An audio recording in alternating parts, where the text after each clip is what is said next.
റബീഉ നമ്മിലേക്ക് കടന്നു വന്നു. ഇനിയുള്ള ദിവസങ്ങൾ മുഴുവൻ നമ്മുടെ ഹബീബിന്റെ സ്വലാത്ത് കൊണ്ട് അവിടുത്തെ ആ പ്രകീർത്തനങ്ങൾ കൊണ്ട് ധന്യമാക്കാൻ അല്ലാഹു നമുക്ക് തൗഫീഖ് ചെയ്യുമാറാകട്ടെ. അത് കാരണമായി ആഖിറത്തിൽ ഹബീബായ തങ്ങളുടെ ചാരത്തിൽ ഒരുമിച്ച് കൂടാനുള്ള ഭാഗ്യവും അല്ലാഹു നമുക്ക് നൽകട്ടെ. അല്ലാഹുവിന്റെ ഹബീബ് റസൂലുള്ളാഹി സ്വല്ലല്ലാഹു അലൈഹി വസല്ലമ തങ്ങളെ കുറിച്ച് ധാരാളമായി മനസ്സിലാക്കേണ്ടതും പഠിക്കേണ്ടതും പഠിച്ച് എത്ര പഠിച്ചാലും തീരാത്തതാണ്. ഹബീബായ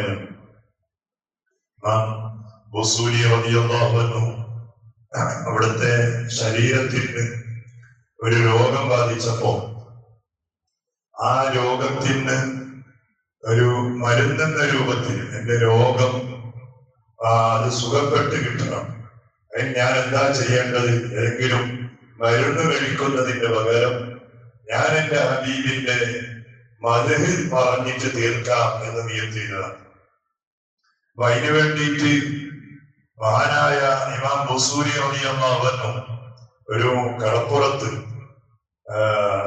കടൽ തീരത്ത് പോയിട്ട് ഏകാന്തരായി ഇങ്ങനെ പാടാൻ വേണ്ടിയിട്ട് ഇങ്ങനെ ഒരുങ്ങുമ്പോഴാണ് കടലിൽ നിന്നിട്ട് ചെറിയ ഒരു പക്ഷി ഉണ്ടല്ലോ, കുപ്പി പക്ഷി കുറുപ്പിന്നലെ ചെറിയ ഒരു പക്ഷി, അതിന്റെ ചെറിയ കൊക്കുകൊണ്ട് കടലിലുള്ള വെള്ളത്തിൽ ഇങ്ങനെ ഒന്ന് അത് വെള്ളം കുറച്ചെടുത്ത് പിന്നെ അതിന് കുറച്ച് പുറത്തു വന്നിട്ട് അതിനിങ്ങനെ നീക്കം ചെയ്യാം.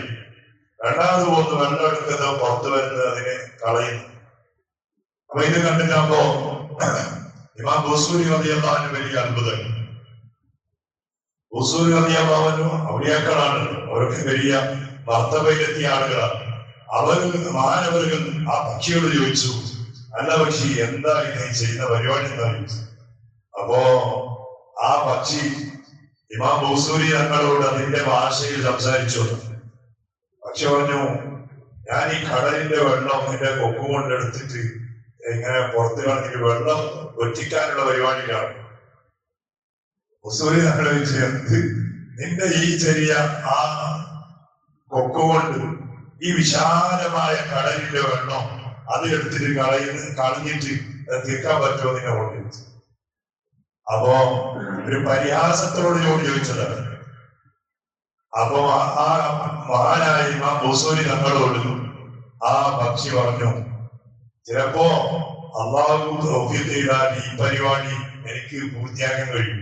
പക്ഷേ നിങ്ങളിപ്പോ ഇറങ്ങിയ പരിപാടി ഉണ്ടല്ല, എനിക്കത് പൂർത്തിയാക്കാൻ കഴിഞ്ഞാലും നിങ്ങൾ ഇറങ്ങിയ ഒരു പരിപാടി അത് നിങ്ങളെ കൊണ്ട് പൂർത്തിയാക്കാൻ പറ്റാത്ത പരിപാടിയാണ്. വെള്ളം ചിലപ്പോ തൗഫീഖ് ചെയ്താൽ എന്റെ ഈ ചെറിയ കൊക്കുകൊണ്ട് കടലിന്റെ വെള്ളം അതിന് പുറത്തേക്ക് ഇട്ടിട്ട് തീർക്കാൻ കഴിയും. പക്ഷെ നിങ്ങൾ ഇറങ്ങിയ പരിപാടി അതേതാ? അത് ഹബീബായ റസൂലുള്ളാഹി സ്വല്ലല്ലാഹു അലൈഹി വസല്ലം തങ്ങളുടെ മദ്ഹ് പറയുക, റസൂലുള്ളാഹി തങ്ങളുടെ പ്രകീർത്തനങ്ങൾ പറയുക, അതൊരിക്കലും നിങ്ങളെ കൊണ്ട് പറ്റാത്ത, തീർക്കാൻ കഴിയാത്ത വലിയ ഒരു കാര്യമാണ് എന്ന് ഇമാം ബുസൂരി റളിയല്ലാഹു അൻഹുവിനോട് ആ പക്ഷി സംസാരിച്ചു. അതാണ് ഹബീബായ റസൂലുള്ളാഹി സ്വല്ലല്ലാഹു അലൈഹി വസല്ലം. ഈ ലോകത്ത് രണ്ട് ഖൽഖുണ്ട്, രണ്ട് ഖൽഖ്. ഒരു ഖൽഖ് നമുക്ക് എന്ത് പരിഹാരം കിട്ടിയാലും ആ പരിഹാരത്തിൽ പ്രശ്നമുണ്ടാക്കുന്നവരാണ്. നമുക്ക് എന്ത് പരിഹാരം കിട്ടിയാലും ആ പരിഹാരത്തിൽ പ്രശ്നമുണ്ടാക്കുന്നവരാണ്. അതാരാണ്? അത് റജീമായ ശൈത്വാനാണ്. ശൈത്താന്റെ പണിയാണ്. എനിക്ക് എന്ത് പരിഹാരം കിട്ടുന്നുണ്ടെങ്കിലും അതിലൊരു പ്രശ്നം ഉണ്ടാവും, ഒരു കുഴപ്പമുണ്ടാക്കും. ഓന്റെ പണികളാണ് റജീമായ ശൈത്വാനാണ്. പിന്നെ ഒരാളുണ്ട്, നമുക്ക് എന്ത് പ്രശ്നം വന്നാലും അതിനെ പരിഹരിച്ചു തരുന്നവരാണ്. രണ്ട് നേരെ വൈരുദ്ധ്യങ്ങളാണ്. എന്ത് പ്രശ്നം നമുക്ക് വന്നാലും അതിനെ പരിഹരിച്ചു തരുന്നവരാണ്. അതാരാണ്? അത് റഹീമായ മുഹമ്മദ് റസൂലുള്ളാഹി സ്വല്ലല്ലാഹു അലൈഹി വസല്ലം. നമ്മുടെ നബിതങ്ങളെ കുറിച്ച് ഖുർആൻ പഠിച്ച് പരിചയപ്പെടുത്തി അങ്ങനെയാണ്. റഹീം എന്നാണ്. ലഖദ് ജാഅക്കും റസൂലുൻ മിൻ അൻഫുസികും അസീസുൻ അലൈഹി മാ അൻതും ഹരീസുൻ അലൈക്കും ബിൽ മുഅ്മിനീന റഊഫുൻ റഹീം. റഹീമ ഹബീബായ മുഹമ്മദ് റസൂലുള്ളാഹ്. നബിതങ്ങളുടെ പണി അതാണ്. നമുക്ക് എന്ത് പ്രശ്നം വരുമ്പോഴും അതിന് പരിഹരിക്കാനുള്ള ഒരുക്കത്തിലാണ്. കാരണം എന്റെ ഉമ്മത്തിങ്ങൾ ബേജാറാക്കാൻ പാടില്ല. ശൈത്താന്റെ പണി അങ്ങനല്ല. ശൈത്താനിക്ക് നമുക്കൊരു പരിഹാരം കിട്ടുമ്പോ അതിന് പ്രശ്നം ഉണ്ടാക്കുന്ന പണിയാണ്. ഇപ്പൊ റബീഉൽ ഒരു മോന്റെ പണി അതാണ്. അല്ലെ, നമുക്കൊരു പരിഹാരം റസൂലുള്ളാഹി തങ്ങളുടെ മതിൽ പറയാം, റസൂലുള്ളാഹി ഞങ്ങളുടെ മൗലിദ് ഓതാം, റസൂലുള്ളാഹി ഞങ്ങളുടെ പേരിൽ ഭക്ഷണം കൊടുക്കാം, റസൂലുള്ളാഹി ഞങ്ങളുടെ പേരിൽ അടിയ കൊടുക്കാം. നമ്മുടെ ദുന്യവിയും ഉഖ്റവിയുമായ സർവ പ്രശ്നങ്ങൾക്ക് പരിഹാരമാണിത്. ആ പരിഹാരത്തിൽ ഒരു പ്രശ്നം ഉണ്ടാക്കാൻ നമ്മളോട് അത് വേണോ? സിദ്ദീഖ് ചെയ്തരാ, ഉമർ തങ്ങൾ ചെയ്തരാ, മുൻഗാമികൾ ആക്കിയ ഒരു ഭക്ഷണം കൊടുത്തരാ, ഒരു ചോറ് കൊടുത്തരാ, ഇങ്ങനെയൊക്കെ പറഞ്ഞിട്ട് ഈ പരിഹാരത്തിന് പ്രശ്നം ഉണ്ടാക്കാം. ഈ പരിഹാരത്തിന് പ്രശ്നം ഉണ്ടാക്കുന്ന പണിയാണ്.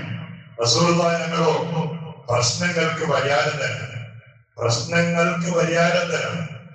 എന്താ കാരണം ഹബീബായ റസൂലുള്ളാഹി സ്വല്ലല്ലാഹു അലൈഹി വസല്ലം തങ്ങൾ ആരാണ്? നൂൻ വൽ ഖലമി വമാ യസ്തുറൂൻ. അല്ലെ, ഖുർആന്റെ സൂറത്തിന്റെ പേരാണ് സൂറത്തു നൂൻ. ഈ നൂൻ എന്ന ആയത്തിന് മഹാന്മാരായ മുഫസ്സിരീങ്ങളിൽ ഒരുപാട് മുഫസ്സിരീങ്ങൾ പറഞ്ഞൊരർത്ഥമുണ്ട്. എന്താ നൂൻ? എന്താ നൂൻ? നൂർ മുഹമ്മദി സ്വല്ലല്ലാഹു അലൈഹി വസല്ലം. റസൂലുള്ളാഹി ഞങ്ങളുടെ നൂറുന്നാണ്. റസൂലുള്ളാഹി ഞങ്ങളുടെ നൂറുന്നാണ്. എത്രയോ മഹാന്മാരായ സൂഫിയാക്കൾ ഇതേ ഇബ്ലീസിന്റെ കാര്യത്തിൽ ഒരു പദ്യം പാടിയത് എന്തറിയോ? ലൗ അബ്സറ ശൈത്വാനു ത്വൽഅത നൂരിഹി ഫീ വജ്ഹി ആദമ കാന അവ്വല മൻ സജദ. ഇബ്ലീസ് ആയത് എന്തുകൊണ്ടാണ്? ഇബ്ലീസ് ആയത് എന്തുകൊണ്ടാണ്? അല്ലെ, ഉപ്പാപ്പയായ ആദം നബി അലൈഹിസ്സലാത്തു വസ്സലാമിനെ ബഹുമാനിക്കാത്തോ? അല്ലെ, ഉറപ്പാണ്. ഉപ്പാപ്പയായ ആദം നബി അലൈഹിസ്സലാമിനെ ബഹുമാനിക്കാത്തത് കൊണ്ടാണ് ഇബ്ലീസ് ആയത്. ആരെ? ആദം നബി അലൈഹിസ്സലാം. എന്നാൽ ചിന്തിച്ചു നോക്കൂ, മുഹമ്മദ് റസൂലുള്ളാഹി സ്വല്ലല്ലാഹു അലൈഹി വസല്ലം തങ്ങളെ ബഹുമാനിക്കാത്ത ഒരു മനുഷ്യന്റെ അവസ്ഥ എന്തായി? ആദമിനെ ബഹുമാനിക്കാത്തത് കൊണ്ട് ഇബ്ലീസ് ആയിട്ടുണ്ടെങ്കിൽ മുഹമ്മദ് റസൂലുള്ളാഹി സ്വല്ലല്ലാഹു അലൈഹി വസല്ലം തങ്ങളെ ബഹുമാനിച്ചില്ലെങ്കിൽ അവന്റെ അവസ്ഥ എന്തായിരിക്കും? അതാണ് മഹാന്മാർ പറഞ്ഞത്, ലൗ അബ്സറ ശൈത്വാനു ത്വൽഅത നൂരിഹി ഫീ വജ്ഹി ആദമ കാന അവ്വല മൻ സജദ.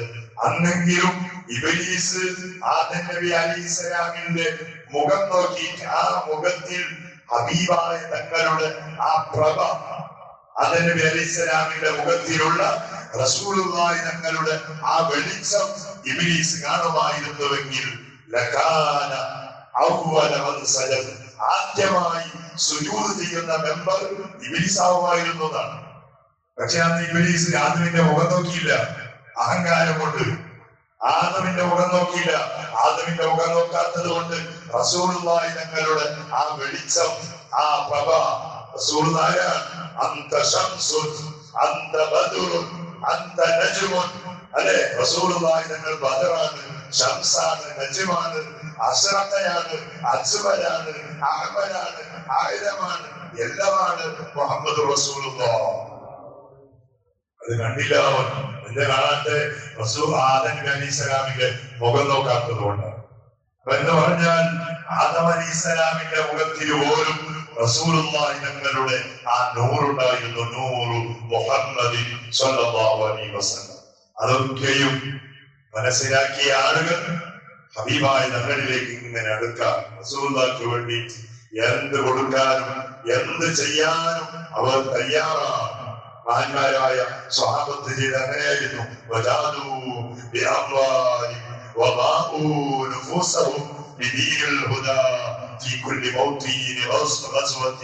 ഹബീബായ തങ്ങളെ ചോദിക്കുമ്പോ അവരുടെ സമ്പത്ത് കൊടുത്തു, അവരുടെ തല വേണമെങ്കിലും കൊടുക്കാൻ അവർ തയ്യാറായി, കാല് കൊടുക്കാൻ തയ്യാറായി.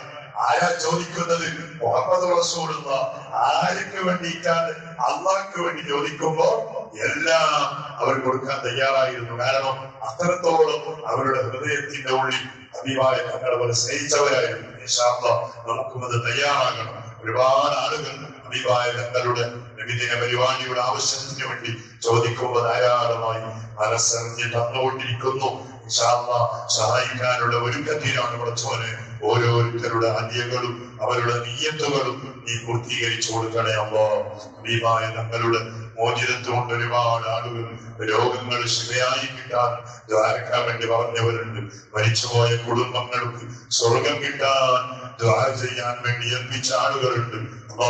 അങ്ങനെ ഒരുപാട് ദുന്യവിയും മുഹറവിയുമായ പ്രശ്നങ്ങൾ പറഞ്ഞവരുണ്ട്. റബ്ബ് എല്ലാം നിന്റെ ഹബീബിന്റെ പേരിൽ പടച്ചവരെ അവർ നൽകിക്കൊണ്ടിരിക്കുന്ന നൽകാൻ വേണ്ടി കരുതിയിരിക്കുന്ന ആ ഹദിയയുടെ ബറക്കത്ത് കൊണ്ട് നീ പൂർത്തീകരിച്ചു കൊടുക്കണേ അല്ലാഹ്. അവരുടെ പ്രശ്നങ്ങൾ പരിഹരിക്കണേ അല്ലാഹ്. പ്രയാസങ്ങൾ തീർത്തു കൊടുക്കണേ അല്ലാഹ്. പടച്ചവനെ അവരുടെ കുടുംബത്തിൽ നിന്ന് മരിച്ചുപോയ ആളുകളുടെ ഖബറുകളിൽ അതിന്റെ എല്ലാ സന്തോഷങ്ങളും സവാബുകളും എത്തിച്ചു കൊടുക്കണേ. അവർക്ക് എന്തൊക്കെ സാമ്പത്തികമായ സഹായങ്ങൾ മറ്റുള്ള സഹായങ്ങളും ഹബീബായ തങ്ങളെ സന്തോഷിപ്പിക്കാൻ നമുക്ക് ആവശ്യമുണ്ടോ അത് മുഴുവനും നമ്മുടെ കൈകളിലേക്ക് നീ എത്തിച്ചു തരണേ അല്ലോ. നീ എത്തിച്ചു തരണേ അല്ലോ. എല്ലാ ദിവസവും ഹബീബായ തങ്ങളെ ഓർത്ത് സ്വലാത്ത് ചൊല്ലി അവിടുത്തെ സുന്നത്തുകൾ ജീവിതത്തിൽ പിന്തുടർന്ന് ഞങ്ങൾക്ക് സന്തോഷത്തോടെ ജീവിച്ച് അവസാനം സന്തോഷത്തോടെ ഈമാനുള്ളവരായി നിന്നിലേക്ക് കടന്നു വരാൻ ഞങ്ങൾക്ക് നീ ഭാഗ്യം തരണേ അല്ലോ. തൗഫീഖ് തരണേ അവർക്ക്. എല്ലാ കാര്യങ്ങളും നീ ഏറ്റെടുക്കണേ അല്ലോ. بحق سيدنا محمد صلى الله عليه وسلم وبحق يا نبي سلام عليكم يا رسول سلام